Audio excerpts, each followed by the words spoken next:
Hello and welcome to episode 60.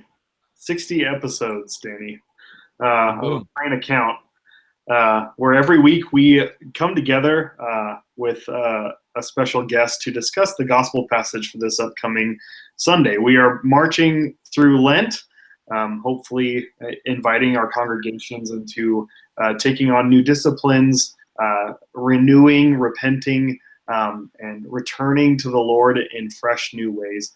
And today we are honored to be uh, with joined with Katie Savage.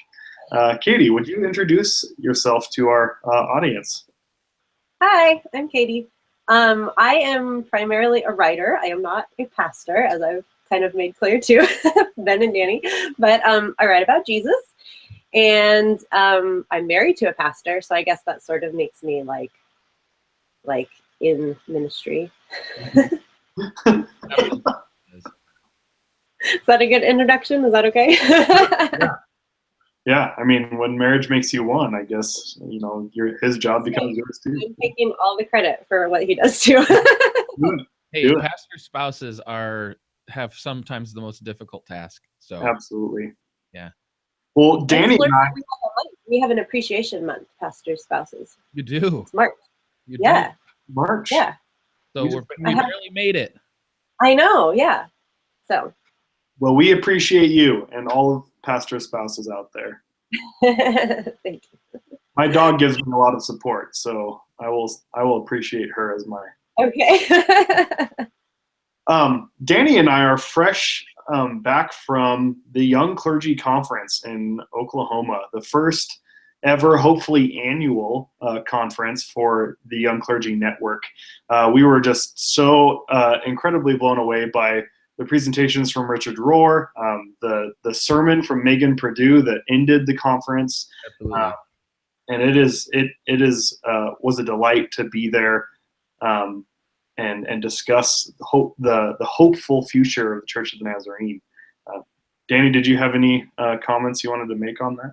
I was just gonna say, if you said if you were at the Young Clergy Con and saw us, if you grabbed one of our cards, be in touch. Let us know how things are going with you and kind of how a plain account is working well for you or isn't, and kind of some things you'd like to see a plain account develop into. But it was great to make a lot of IRL connections, people that we only see virtually. Nice to see you guys in real life. So. Yeah. Because some of us don't look like our profile pictures, so you got to meet in person. Today we are looking at John 11, 1 through 45. For the sake of time, I'm not going to read all 45 verses long one here. What's that? It's a long one. It's a long one. So hopefully those of you who are listening will have your Bibles at the ready as we go to reference some of the things that are happening here. But just a quick survey. We have Jesus and his disciples having a conversation at the beginning to return to Lazarus and his family at his burial place. And you only have one of the disciples pipe up and say, "Let's go with Jesus," because they were fearful that they might be stoned. They escaped death. And that one disciple was Thomas. Yeah. We like to throw him under the bus often, but here he shows himself as the only courageous one to go back into a place that might be harmful. And then we go through the narrative. You see Jesus returning to Lazarus' tomb after 4 days of him being deceased. He stinketh. If you read the King James version, he reeks of death. Mary and Martha have this conversation, and Jesus is then accused for being late and not arriving on time. Otherwise, Lazarus would have still been alive. And then you have an incredible raising of Lazarus, the miracle that Jesus performs. So let's dive in and talk about some of these things. Katie, would you start us off in telling us where we might best focus? Because this is a long passage. So what are some of the things that we might be best focusing on in this long narrative? So I think I'm like primarily an essayist. I write essays, and I think that when I approach a text like this, like there's two things I'm pretty good at. I'm pretty good at like focusing on really like small things, which if you read the commentary I wrote, like I focused on like the 2-word verse right in the middle there. And also asking questions. Like that's just how I work. So I don't know where you want to start, but where I started in the commentary was just with the verse Jesus wept, because I think for me, like I love the parts of the Gospels where you just see Jesus like in these like moments of real humanness, like this real, I don't know, just like the miracles are great, and I like love being around people who focus on the miracle part, but those are like harder for me to like understand. And so like the parts where you just see Jesus being very vulnerable and very broken and very human and very all of those things, like I just tend to like glom onto those. So this part here where right before this huge miracle, you just get like Jesus wept. And I don't know, I love this Jesus. Like I just want to like hug him. And yeah, so I guess we should start there, if you're gonna ask me. when you were talking about that, have both of you seen the movie Arrival yet? Yes. Is that the one with the alien? Yes, but it is so much more than Alien. Amy Adams, yeah. Yes, Amy Adams. That Seen it. Not to spoil anything. I don't think this gives away any spoilers. But the mere fact that her understanding of time spans the future, and yet she still makes the decision for the sake of love. It's kind of a spoiler right there, Ben. Kind of a spoiler. So I'll spoil it. If you haven't seen it yet, it's your fault. Her daughter is born with a terminal illness, and she knows that, and she will die at the age of 13 or 14 from an incurable disease, and she still makes the decision to give birth to her because of her deep love for her, knowing all of the tragedy that's going to come. Still make the decision to mother her, to give birth to her. And in what you are saying about Jesus weeping, there's that moment you mentioned before we aired, where even in Jesus' wisdom, he knows all that's going to take place. He didn't have to waste time weeping. He didn't have to waste the 4 days before coming. He could have just like, okay, fine, just calm down. I'm going to raise him and we'll move on. But he was so present, even knowing the future that was coming, to make the decision to be present in that time of suffering.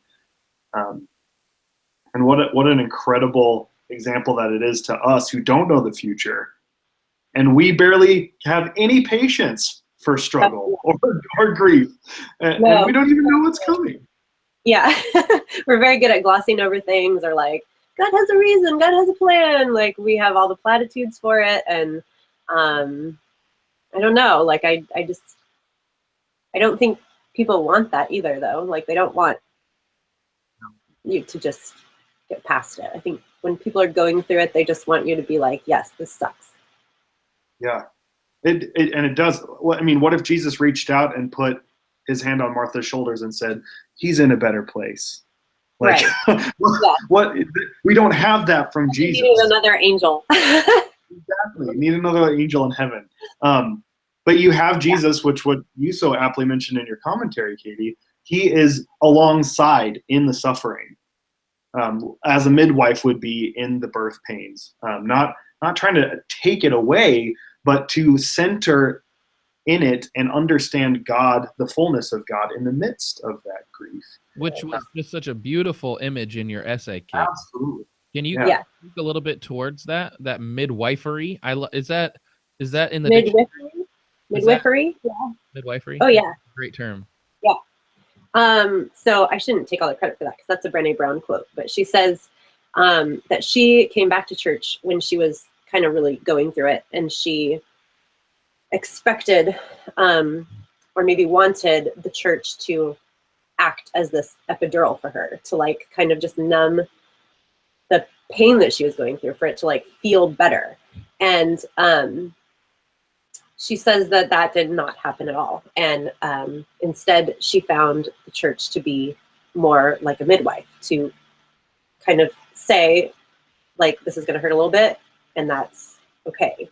And so what she ended up realizing, I think, is that having a midwife there was, or like having the church act as a midwife was in fact better. Like you have to kind of go through the suffering, and when you have somebody there with you suffering with, like, I don't know, it was just more of a comfort that way and less of what she expected. So I don't know, I love hearing her talk about that, as like, I'm a person who like has had 2 babies and both of them were delivered by midwife. And so I have great respect for midwives. And I think like just the image for us that is really helpful is like the midwife is not forcing the birth, right? Like not making anything happen. The midwife is, you know, knowledgeable and smart and patient and kind and like has been there before. All of those things that are really most necessary when you're going through something like that. So I don't know. I don't know exactly. I mean, I guess that image to me of just like what we as Christians should be to those who are suffering, and what Jesus is in this story to Mary and Martha, who are, you know, friends. I just think that's kind of beautiful and something that we should. Absolutely. As you were mentioning that, my mind went to a recent article I read about how the beauty of midwifery is that when the epidural, often some have theorized that when an epidural is given, there is, and you're avoiding that pain, the motherly connection to the child is lessened neurologically. So when you're going through the birth pains and you face it head on, you are making a deeper and richer bond with your child in the birth. I'm not a neuroscientist or anything like that. But when I've gone through, and I will never give birth, just I mean, that's the thing. So, but knowing the relationships that I've had, those that I've gone through great trials with, are the stronger relationships. Those that have been tested and remain true.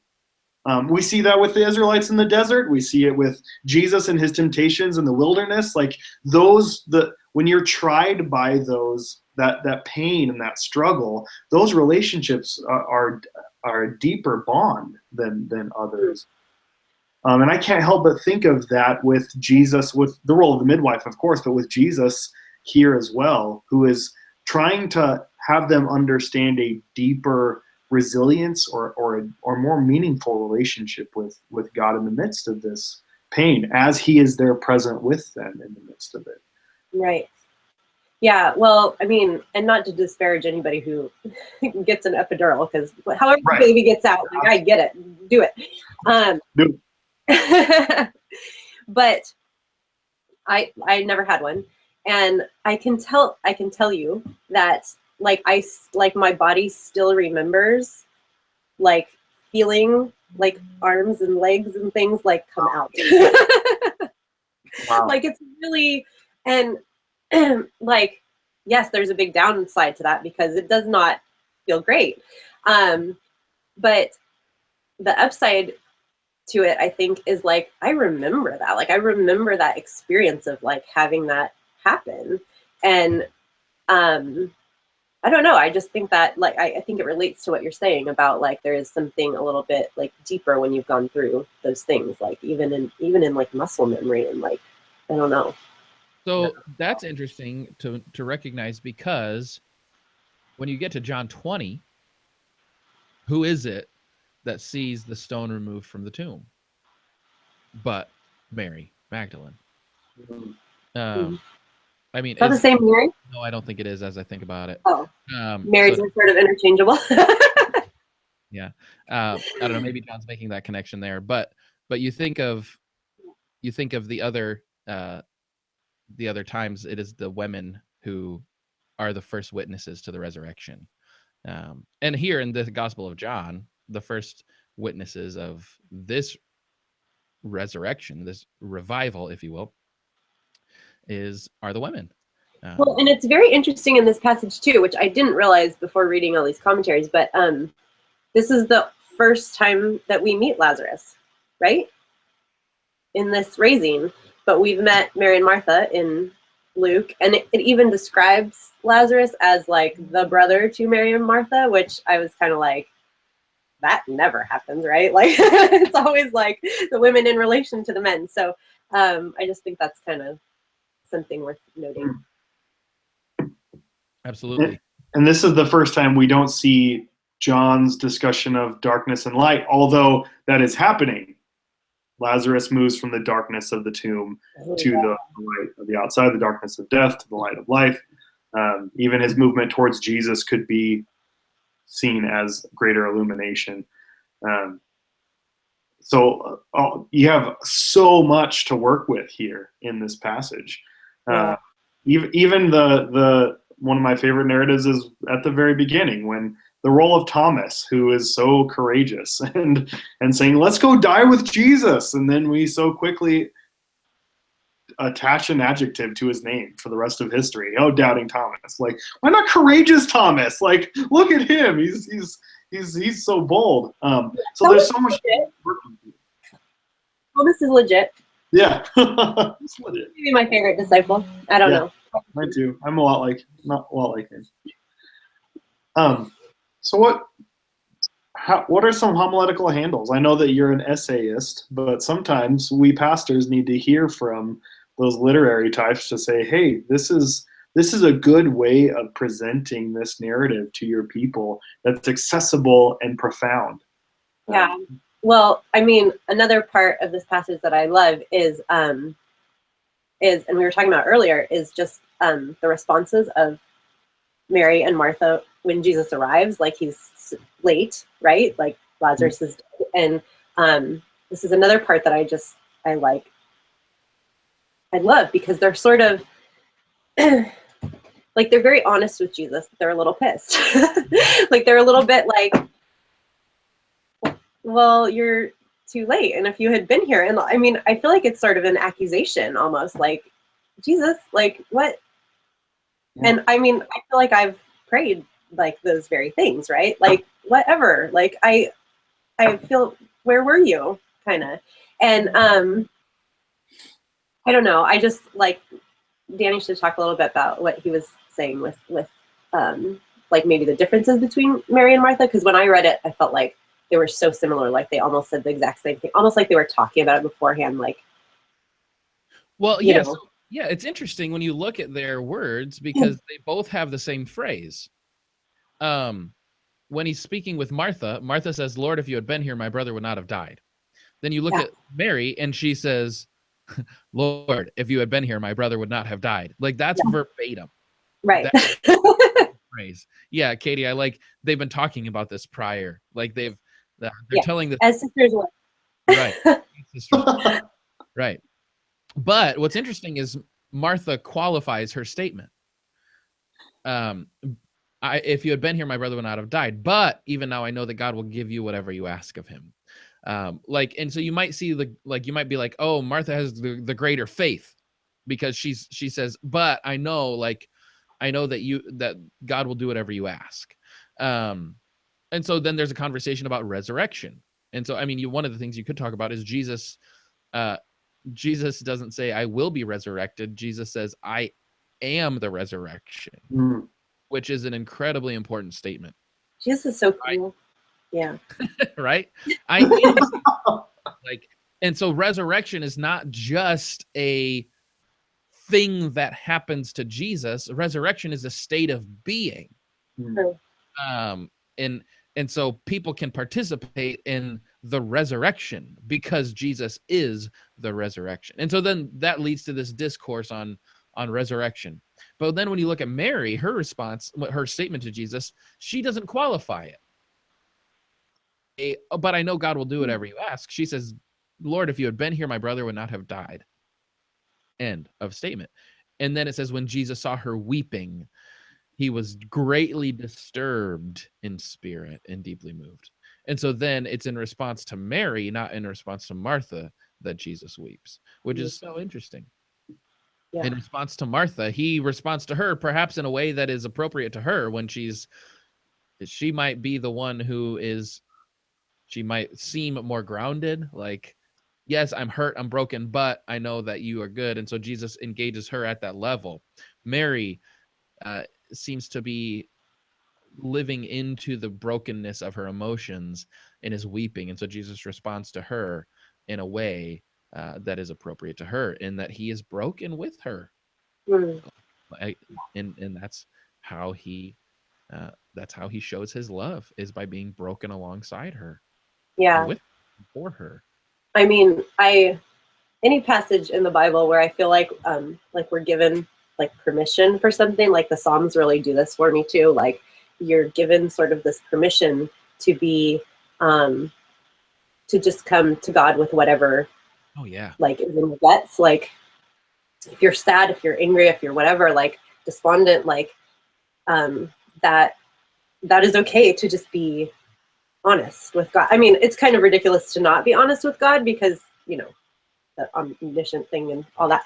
But but I feel like here is another place where like Mary and Martha both give us this sort of permission, because I mean, Mary is obviously the emoter, which like I am too. Like, I hear about like somebody's funeral, even somebody I don't know, and I'm like I could totally be professional weeper and mourner. Like, I would have been that career path for me in biblical times.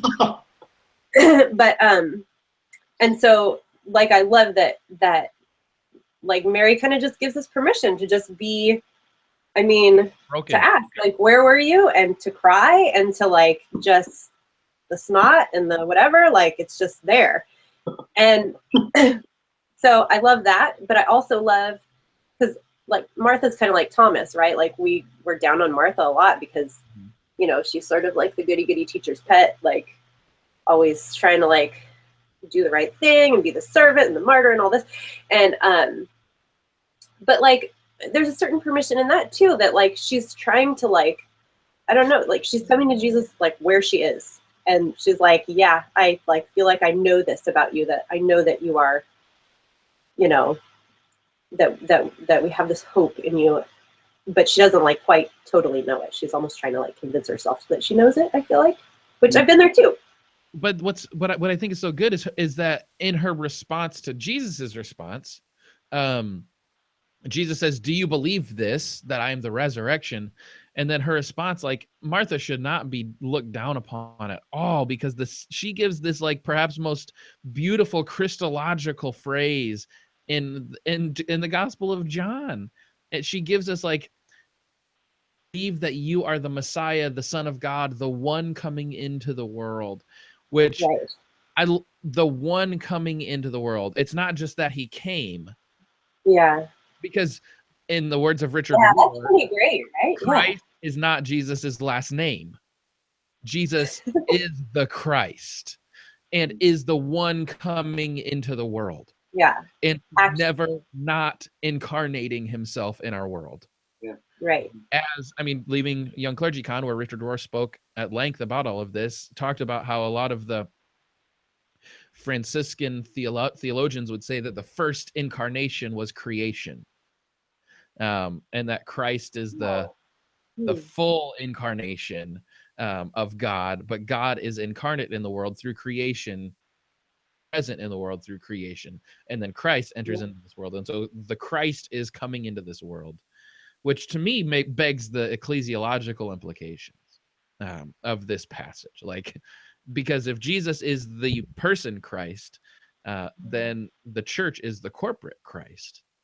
When Christ and Paul lays this out at length in his epistles, like the church is the body of Christ. We are the presence of Christ in this world. We are the incarnation of Christ. So then if we are Christ in this world, incarnate, corporately, what are the implications? How then are we to live when we're faced with situations like the death of Lazarus? When we're faced with the Marthas and the Marys and the Thomases and the disciples. All of these different characters have all of these different responses to this brokenness. The disciples say, well, hey, if he's dead, well, we shouldn't go to Jerusalem because then we're going to die too. And Thomas says, well, let's go because we're going to die as well. Like, let's go there, and we might as well be with this guy to the end. What is our response? And I think going back to what we've talked about before, is the church called to be a midwife? Not so often the church is used as the avoidance of pain or suffering, as if suffering and pain is evil or the worst thing in the world, when perhaps it is through suffering and pain that life breaks forth. And are we? Go ahead. I think that's a very like Western response to like this total like avoidance of pain. We're very good at this, like especially like I don't know, like there's so many things that we use to just avoid pain at whatever cost. And should we channel our Brene Brown again? We are the most addicted, overweight, and what was it?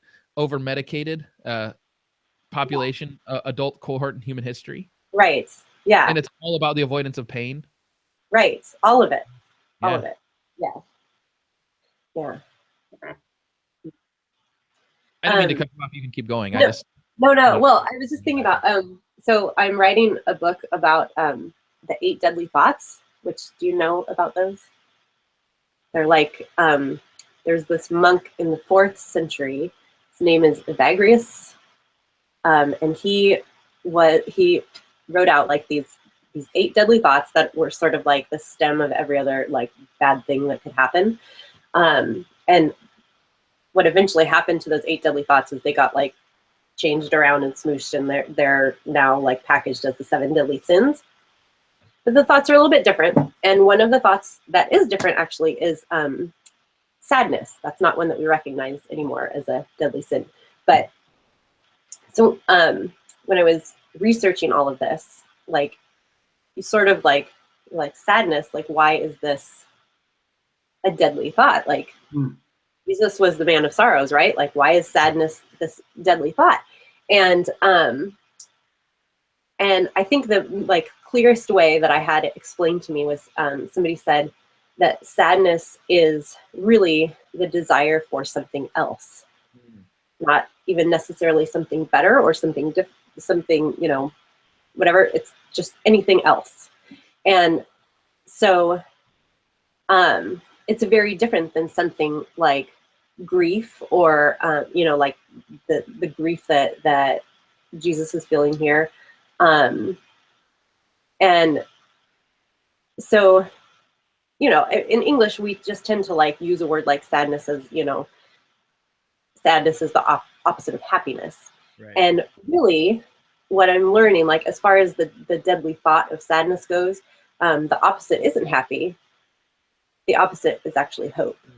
So it's a sadness that's kind of very hopeless and which is not what's going on in this passage at all. Like I think a good biblical example would be when the night before Jesus' crucifixion, and he tells all the disciples, like, you know, stay awake and pray with me and all of that, and they fall asleep. Yeah. And like I always, every time I read that passage, I would just like, what are you doing? Like you know, like this very important night, and it's Jesus and all of, and I used to get very like, I don't know, just upset about this, which I think a lot of readers do feel like that. Like, how could that happen? I wouldn't do that if I was there. Right. But Bible, and I don't know how to pronounce it, but Lype, is it lipe? Maybe? Anyway, lipe. The word that the writers use there is lipe. They fall asleep because of the light. And it's kind of this despondency and this like just this feeling of like this weighted like hopelessness that the disciples feel. And they just can't face it. So they fall asleep sort of like as a pain avoidance, right? Like, I can't handle this. I can't handle what's happening to Jesus. I can't, and so they fall asleep. Yeah. And when I learned that, it was like something clicked. I was like, oh, like I maybe would have fallen asleep too, So it's just, I don't know. Like, I don't know if this relates at all to what we're talking about, but The sleep was right. That's Yeah. what they were doing. Yeah. What were you going to say, Danny? I was just gonna say we see Christ not sad but grieving. Yeah. Right. With a hope, and we see that hope realized in the resurrection. Absolutely. Right. I think before we close, I want to. This is something I think is worth noting is the timing of this. John gives times, and he uses festivals in the Jewish time, in the Jewish year, as indicative of things. And I mean, if you really want to, I mean, Christ going to the cross during Passover is incredibly heavy. Like, and read N.T. Wright's new book, The Day the Revolution Began, for more understanding of that. Like, the Second Temple Judaism framework is just like everything. And we non-apocryphal Protestants miss so much of that. Maybe in preparation for this Sunday, we should read the Maccabees, because in John chapter 10, we read that this was the festival of dedication. And in John chapter 12, we will hear 6 days before the Passover. So one of the things that's happening here, this is the smack dab middle of John, Jesus is now going to the cross. Like, he's set his eyes on Jerusalem. That means he's going to the cross. It's all downhill from here. Or uphill, whatever. But in John chapter 10, it's the festival of dedication. In John chapter 12, we'll get a new scene, but apparently John chapter 11 is still at the dedication. The festival of dedication, we call it Hanukkah. Celebration, Hanukkah today is not what Hanukkah was in 30 AD. Hanukkah today is a celebration of the lamp staying lit for 8 days, but in Second Temple Judaism, it was that, but that was important because it meant that the temple remained. Like, we are post Second Temple. The Second Temple was destroyed in 70 AD. Hanukkah has taken on a different meaning since the destruction of the temple. For those living in the Second Temple, like, this was a celebration that the temple was there again. And so the festival of dedication is the festival of the revival of the temple, which means God is with us. And so this is the festival of the temple, and the revival, the rebuilt, the resurrection, if you will, of the temple. And it's in this festival that Christ revives Lazarus, this man. And so are we seeing is John giving us some commentary on the temple? Because as we recognized in John chapter 9, Christians are being cast out of the temple. What is John saying about the temple at this time? And what does it mean to have resurrection and revival or resuscitation? Like, is John giving us that maybe it's not about the temple, maybe it's about Christ, who says, I am the resurrection. Performed the resurrection. He is the resurrection. And so if the festival of dedication is the celebration of the resurrection of the temple, then is John saying, yeah, okay, be that as it may, Christ is the resurrection. This is life. This is the true life. As Jesus said to the woman at the well, a time is coming when we will not worship on this mountain or in the temple. We will worship in spirit and truth. And so here we have John telling us the story of Christ, stating in this celebration of resurrection that he's the resurrection. I think that might be worth noting when we're talking about this passage to our congregations. Absolutely. And the promise through Christ that the resurrection can be ours, that we will inherit that through Christ. Right. That's powerful. Right. Well, as we said before, this is a long passage. There's so much here. Thank you, Katie, so much for joining us and your excellent commentary. If you haven't read it yet, go to aplainaccount.org and read her commentary on John 11, 1 through 45. Really excellent commentary there. Maybe a selfish question. I can still watch Disney's Inside Out, right? That's not the deadly sadness. That's No. okay.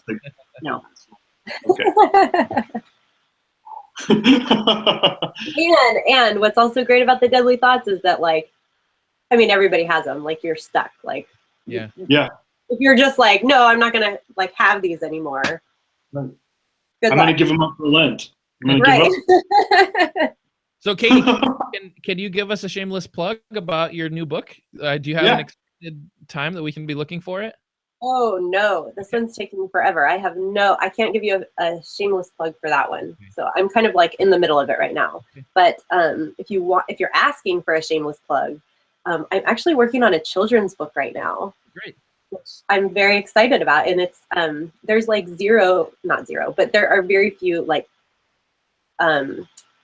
kids books that are fictional that really talk about or explore like the love that God has for us. Like there's a lot of beautiful children's story, like Bibles and, stories of, that come from the Bible, but not a lot of fiction. And so, yeah, I'm working on that, and it's currently in the process of being illustrated. Great. And I'm going to kickstart it later this year.